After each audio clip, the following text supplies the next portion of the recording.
बुंदे ले हर बोलो के मुंह हमने सुनी कहानी थी, खूब लड़ी मर्दानी वो तो झांसी वाली रानी थी।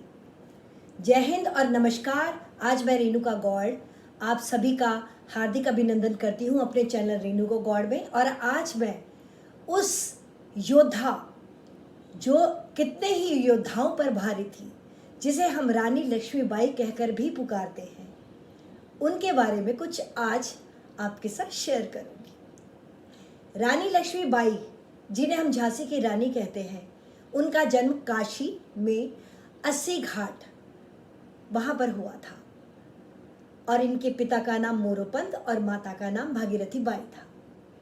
बचपन में इनका नाम मणिकर्णिका था। शायद आपको मालूम ना हो कि मणिकर्णिका घाट भी वाराणसी में ही है और 80 घाट के बिल्कुल पास है जहाँ इनका जन्म हुआ था। बचपन से इनको लोग प्यार से मन्नू कहकर पुकारते थे। जब मन्नू केवल 4 साल की थी तो उनकी माता का निधन हो गया। उनके पिता उन्हें लेकर उनके नाना जी के घर चले गए, जहाँ पर मन्नू को छबीली कहकर सब बुलाने लगे। केवल 12 साल की उम्र में ही मन्नू का विवाह वहाँ के राजा बाल गंगाधर राव से कर दिया गया।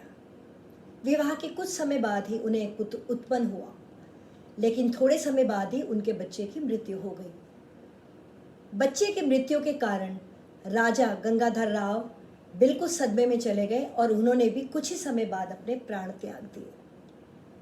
कहते हैं कि जब लक्ष्मीबाई गई वहाँ पर शादी के बाद, तो वहाँ की आर्थिक स्थिति में बहुत ज़्यादा सुधार आया। इसी कारण छबीली मन्नू मणिकर्णिका के नाम के बाद उनका नाम रख दिया गया रानी लक्ष्मीबाई। वो खुद ही अपनी सेना का नेतृत्व करती, क्योंकि किले के अंदर उन्होंने कुछ महिलाओं को एकत्रित करके उनको सेना का और युद्ध का जो था प्रशिक्षण देना शुरू कर दिया।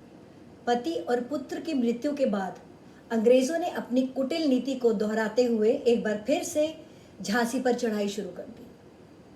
लेकिन रानी लक्ष्मीबाई ने बहुत ही बहादुरी से अपने दत्तक पुत्र, यानी जो गोद लिया पुत्र था, उसको अपनी पीठ पर बांधकर उनका सामना किया। और कहते हैं कि जो लड़ाई 14 मार्च को शुरू हुई थी, वो कम से कम 8 दिन तक चली और रानी लक्ष्मीबाई ने इतनी नाकाबंदी की हुई थी केवल छोटी सी सेना से कि अंग्रेजों को अपने मुंह की खानी पड़ी और वापस लौट गए। एक युद्ध के बाद दूसरा युद्ध शुरू हुआ 17 जून को, जिसमें एक बार फिर से अंग्रेजों को मुंह की खानी पड़ी। लक्ष्मीबाई ने अपने सशस्त्रीकरण से सबको धो दिया और वो वापस भेज दिया। लेकिन ठीक अगले दिन 18 जून को हुरोज सामने प्रकट हुआ और उसने फिर से लक्ष्मीबाई के साथ और अपनी सेना के साथ युद्ध करना शुरू किया। तब लक्ष्मीबाई ने अपने गोद लिए हुए पुत्र को रामचंद्र देशमुख जी को सौंपा और लड़ने में लग गई।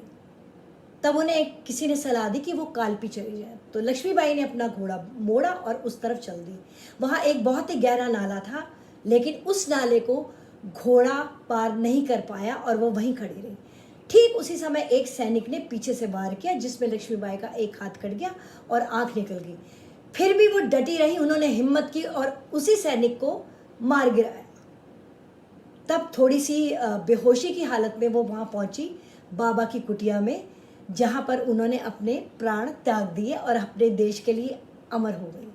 हम वैसे तो बात करते हैं नारी सशक्तिकरण की, लेकिन यदि देखें रानी लक्ष्मीबाई को, तो नारी सशक्तिकरण का एक जीता जादा उदाहरण है रानी लक्ष्मीबाई।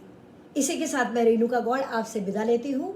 मैं ये तो नहीं कहती कि हम रानी लक्ष्मीबाई की तरह बनेंगे या वैसे होंगे, क्योंकि ऐसा तो माहौल है ही नहीं, पर हम कोशिश करेंगे अपने संस्कारों से, अपनी शक्ति से देश को बदलने की और देश को सब कुछ देने की, जिससे कि देश का नाम रोशन हो, वो हम कोशिश करेंगे। और इसी के साथ मैं रेणुका गौड़ आपसे अब इजाज़त चाहती हूँ। आपसे फिर मैं आपकी भेंट होगी, तब तक के लिए जय हिंद।